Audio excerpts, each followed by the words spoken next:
हो ना। हाँ।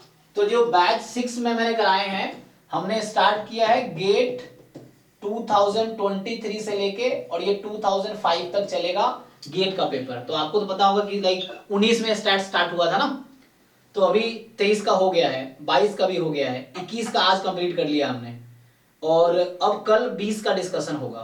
तो ये 3 हो गया ऑलरेडी 2023 गेट का। तो वो आप खुद से सॉल्व कीजिए पहले, और डाउट हो तो बैच 6 का जो प्लेलिस्ट है डिस्क्रिप्शन में, उसमें वीडियोस ऑलरेडी हैं, आप वहां जाके देख सकते हैं। डाउट जो भी डाउट हो वही देखिए, सारा डिस्कस किया हमने, लेकिन जो डाउट है फिर भी कन्विंस ना हो दोबारा पूछ सकते हैं। फिर एक बैच 3 नाम का प्लेलिस्ट होगा।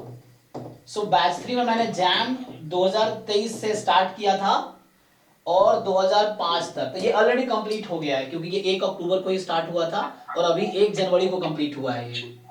तो 1 अक्टूबर से 1 जनवरी तक हमने ये 2023 एक एक क्वेश्चन कर लिए। लेकिन आप सिर्फ वीडियो मत देखो, मैं कहूँगा वीडियो मत देखो, बाकी लोगों को भी कि सिर्फ वीडियो मत देखो, आप पहले सॉल्व करो और जो डाउट हो सिर्फ उसका वीडियो देखो कि कैसे मैंने किया है ऐसे करके, क्योंकि वैसे टाइम वेस्ट होगा ना, वीडियो देख के बहुत ज्यादा फायदा है नहीं। जब तक पेन नहीं चलेगा वो देख के बहुत ज्यादा फायदा नहीं होने वाला है, चाहे लेक्चर में भी, क्योंकि वो मेन है अपना पेन जितना चलाओगे उतना सीखने को मिलेगा आपको, ये फायदा है। ठीक है ना।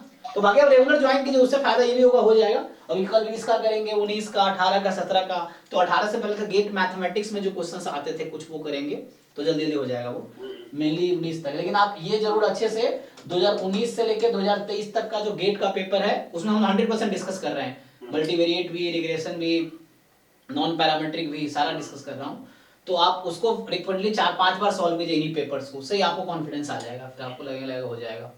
फ्रिक्वेंटली 4-5 बार कीजिए। वो जितना सारा मल्टीवेरिएट स्टोकास्टिक जो पहले नहीं छूते थे ना आप लोग, वो अब अच्छा खासा कर रहे हैं। नहीं बहुत अच्छा, हाँ अब तो आपने अच्छा पढ़ लिया। अभी मैं मिला था नवीन सर से, आप नवीन सर को जानते हैं ना वहाँ, अरे यूनिवर्सिटी ऑफ पांडिचेरी यूनिवर्सिटी का, अच्छा नवीन चंद्रा सर। अरे मैं भी वहाँ गया था ना, मणिपाल गया था। तो मणिपाल में मैं बहुत लोगों से, क्योंकि रिलायबिलिटी में ही काम करते हैं ना, वो भी उनका रिसर्च रिलायबिलिटी है। तो रिलायबिलिटी वालों को कॉन्फिडेंस था ना, भी वर्कशॉप था मणिपाल में, मैं गया था अभी, मतलब 15 से मैं उधर ही था 5-6 दिन। तो उसी में मिले थे, फिर बात तुम्हारे बारे में हो रही थी कि बोला अरे तो थोड़ा नाराज थे वो। मैंने कहा हाँ मतलब, तो मैंने कहा कोई बात नहीं सर, लाइफ में तो हम भी तो उसी कैटेगरी में, अभी तो उसी कैटेगरी में हूँ। तो उनसे मेरी बात हुई, तो मैं बताया आपके बारे में, मतलब वो जानते ही हैं। और तो बोला कि यार वो लड़का वो कर रहा है, तो इसीलिए सब नाराज हो रहे थे कि दोबारा क्या जरूरत था दोबारा करने का, ये सब पीएचडी कर लेता डायरेक्टली, ऐसे कह रहे थे वो। तो यही थोड़ा था, मैंने कहा चलो कोई नहीं, मतलब वहाँ पता तो होगा ही लोगों को तुम्हारे बारे में कि हाँ वो कानपुर में है, इसी की बात नहीं करता हूँ मैं। हाँ लेकिन उनको पता है। हाँ वो तो पता है, उनको तो पता हो ही जाता है। हाँ बहुत बच्चे जाते हैं ना उसके बाद भी, चाहे पहले से लोग नहीं जाते हैं। हाँ पता चल ही जाता, सच्चाई छुपता नहीं, पता चल ही जाता है कोई क्या कर रहा लाइफ में, पता चल तो इनको। मानते भी थे ना पूरा। हाँ इसीलिए भी शायद, हाँ वो इसीलिए वो थोड़ा नाराज भी थे कि वो लड़का अच्छा पढ़ने में था, बहुत अच्छा करता है, क्या दोबारा इस चक्कर में पड़ा है। ये वही है, कोई नहीं है, देखो लाइफ में ऐसे ही है यार, हमने बहुत टाइम खराब किए हैं, उसका फायदा मिलता है, देखो अब मुझे फायदा मिल रहा है, मिलेगा टाइम पे वो है। लेकिन वही होपफुल होके मेहनत करना पड़ेगा वरना। ठीक है कीजिए, आपका तो कानपुर से एमएससी है, जहां भर दोगे एडमिशन वहां हो जाएगा पीएचडी में, अगर करना चाहोगे तो। ये आप देख लो आपको प्लान करना है फ्यूचर कैसे है, वरना कहीं एप्लीकेशन भर दोगे ना आ ही जाएगा। जैसे तो मैं बोल रहा हूँ कुछ मत करो, आपको गेट में अच्छे रैंक चाहिए, मैं बोल रहा हूँ कुछ ज्यादा मत करो, सिर्फ पीवाईक्यूज को रिपीटेडली बिना किसी हेल्प के, मतलब 3 घंटे बैठो फोन बंद करके, ये कसम खा के बैठो कि पहले क्वेश्चन से स्टार्ट कर रहे हैं और उठेंगे 65 क्वेश्चन करने के बाद, गेट में 65 आते हैं ना, तो आप पहला क्वेश्चन से लिखना शुरू करो सॉल्यूशन और 65 क्वेश्चन करके ही उठो, ऐसे करके। ये नहीं होता कि हम पीवाई में पूरा दिन लगा देते हैं, घर पे ऐसे ही होता है, मेरे साथ भी होता है। अगर मैं सॉल्व कर रहा हूँ तो सुबह स्टार्ट करूंगा, रात तक भी शायद कंप्लीट नहीं कर पाऊंगा, 4 दिन में एक पेपर कर रहा हूँ पीवाई क्यू, ऐसा होता है क्योंकि हम आलसी हो जाते हैं। लेकिन आप एक कंसिस्टेंटी और डिसिप्लिन के साथ बैठो कि नहीं अभी आज मतलब 3 घंटे या 4 घंटे या 5 घंटे में घर पे कोई दिक्कत नहीं, 6 घंटे भी लगाओ, सीखना है, लेकिन ये है 3-4-5 लगातार इस घंटे मुझे कंप्लीट कर ही लेना है ये पीवाई क्यू, ये है। फिर उसमें आप जब सॉल्व करोगे, क्या हो रहा है मैथ्स वाला कुछ क्वेश्चन जो बहुत पहले पढ़ा हुआ है वो चीज अभी भूल गया कॉन्सेप्ट, कोई दिक्कत नहीं है, रिवाइज हो जाएगा, उसमें क्या है। तब उसमें टाइम लगता है कि उसको चेक करें, पहले उसको पढ़ें फिर देखें। नहीं नहीं, उस टाइम छोड़ दो, जैसे अभी जैसे सॉल्व कर रहे हो ना, जो नहीं हो रहा है स्किप करो उस टाइम पे, ठीक। जैसे एक अलग से एक पेज ले लो आप, जैसे 1 to 65 किए, तो मान लो तीसरा नहीं हुआ, तीसरा लिख लो, चौथा नहीं हुआ, लिख लो। पहले आपने 1 to 65 कर लिया पूरा, उसमें 10 क्वेश्चन आपसे नहीं हुआ, एप्टीट्यूड भी करो, एप्टीट्यूड छोड़ो मत, देखो 15 मार्क्स का एप्टीट्यूड है, बहुत मेजर पोर्शन है। 15 मार्क्स में 10 प्लस ले आओगे तो इधर 15 ही लाना है क्वालिफाई करने के लिए। और जैसे मैं बता ही रहा हूँ, अभी त्रिशा गोयल पिछले साल थी आपके साथी, जो रोहित है ना, रोहित की क्लासमेट है पंजाब यूनिवर्सिटी की, त्रिशा गोयल थी, उसके 25.67 मार्क्स आए, ठीक।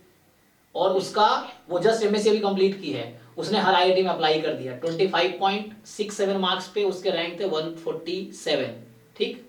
उसने हर आईआईटी में अप्लाई कर दिया पीएचडी के लिए, रोपर में उसका हो भी गया और पीएचडी कर भी रही, फर्स्ट ईयर कंप्लीट भी होने वाला है उसका।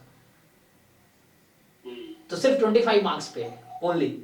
तो अगर आप, मैं कह रहा हूँ अगर आप जैसे निखिल से ही मिले हो आप, निखिल के 32 मार्क्स थे पिछले साल ही 23 के एग्जाम में, और उसी 32 मार्क्स पे 62 रैंक है उसके।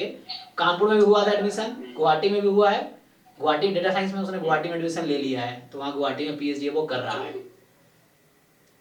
तो इस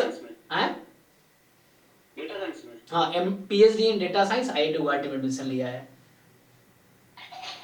कानपुर छोड़ के। कौन से डिपार्टमेंट? वहाँ नया डिपार्टमेंट शुरू हुआ आईआईटी गुवाहाटी में, डेटा साइंस नाम से ही डिपार्टमेंट शुरू हुआ है, अभी रिसेंटली शुरू ही हुआ है। तो वो उसमें एडमिशन लिया पीएचडी इन डेटा साइंस में। तो एक और नया एरिया मिल गया हम लोग के लिए। हाँ, अब बहुत जगह डेटा में पीएचडी हो रहा है आजकल, आईएससी बैंगलोर में है, गुवाहाटी में है, मद्रास में भी है, उधर और भी जगह है, कई जगह डेटा साइंस डिपार्टमेंट अब शुरू हो रहे हैं, हर जगह वो होगा, क्योंकि सरकार ने कुछ इस तरह का वो भी किया है कि हर जगह डेटा साइंस डिपार्टमेंट शुरू करना ही है। तो इस तरीके से है। लेकिन ठीक है, मगर आप हिम्मत मत हारो। हैं? अभी ये फील हो रहा है ना कि एक महीना में मतलब टोटली मिलता तो थोड़ा अच्छा तो हो जाता, लेकिन अरे है, अभी एक महीने बहुत है। आज क्या तारीख है? आज 5 तारीख है, अगले 10 फरवरी को एग्जाम है ना गेट का, एक महीने 5 दिन है अभी।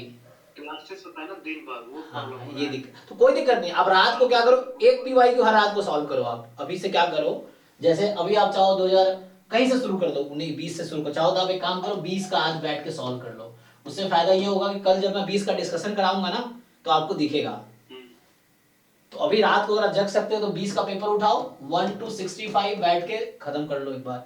फिर अभी मैं कल डिस्कस करूंगा 9 से 12 में, रात को 9 से 11 में। उसके बाद एक बार फिर से हिस्ट्री को सॉल्व करना आप, फिर उसका जो डाउट रह जाएगा वो परसों मैं डिस्कस कराऊंगा, कल मैं ऐसे ही हिंट दूंगा हर क्वेश्चन का बस, तो उसमें आप सॉल्व कीजिए। और इन्हीं पेपर्स को फ्रीक्वेंटली आप 10 बार सॉल्व करो ना। जैसे मैं 10 क्वेश्चन नहीं हुए तो पहले आपने किए सारे, 10 नहीं हुए, अब उसमें देखो क्या टॉपिक जो नहीं हो रहा है, तो मेरे वीडियोस देख लो आप, चाहो सीधा सीधा बैच 6 का प्लेलिस्ट खोलो, जो क्वेश्चन आपको फंस गए वो देख लो उसमें, फिर आपको समझ आएगा क्या कौन सा, फिर उसको बंद करके खुद से सॉल्व करो कि क्या आपको समझ आया सच में। और इसी तरह पीवाई को 4-5 बार सॉल्व करो। मॉक टेस्ट का है ही, आप टाइम मिले तो मॉक टेस्ट दे लो, क्योंकि टाइम कम है हालांकि सच में, क्योंकि आप दिन में तो वहाँ क्लासेस भी कर रहे हैं।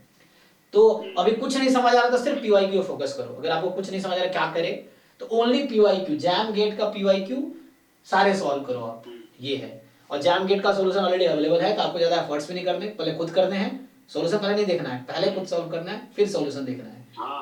बैच 6 और बैच 3, तो आपके बैच 3 में सारे जैम का ऑलरेडी कंप्लीटेड है, और जबकि जैम 2023 का पेपर गेट 2023 से मुश्किल था। तो आप देखोगे जैम 2023 में जो कॉमन सिलेबस है उसमें बहुत डिफिकल्ट क्वेश्चंस है, तो जैम भी करना चाहिए आपको। एटलीस्ट जैम के 2019 से 2023 तक के आप, या 15 से 23 कर दो जैम का कम से कम, और गेट का 19 से 23 कर दो कम से कम। एक महीना है, एक महीने में इतना कर सकते हो, और इसी को आप 2 बार 3 बार 4 बार 5 बार इसी को करो। उससे क्या है ना, एंड में जब लास्ट टाइम आप कर रहे हो मान लो 5वीं बार, तो आपको ऐसा फील लगेगा आपको सारा क्वेश्चन आता है करना। और मेन देखो, नॉलेज आप लोगों के पास बहुत है, क्योंकि आपने एमएससी कानपुर से किया, तो मतलब एमएससी में करना बड़ी बात है, नॉलेज बहुत है, लेकिन उस नॉलेज को क्वेश्चन में इंप्लीमेंट करना डिफिकल्ट काम है।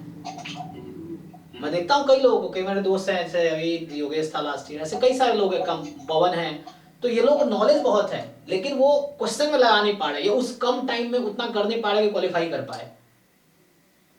तो उसके लिए क्वेश्चन सॉल्व करके ही करना आएगा, ये है, और कोई ऐसा तरीका नहीं है। क्वेश्चन सॉल्व करेंगे तभी समझ आएगा, क्योंकि समुंदर है ना, नॉलेज तो समुंदर है। अब आपको क्वेश्चन में देखना है कौन सा पॉइंट उठाना है वहां से, मतलब कौन सा पॉइंट यूज हो रहा है, तो वो क्वेश्चन करके ही वो सब चीजें क्लियरिटी होती है। तो ट्राई कीजिए, बस आप अभी कुछ समझ नहीं आ रहा तो जैम 15 से 23 और गेट 19 से 23 इसी पेपर को रिपीटेडली फ्रीक्वेंटली सॉल्व करते रहिए, ठीक है। ओके चलिए ठीक है, thank you, good night. Good night. हाँ।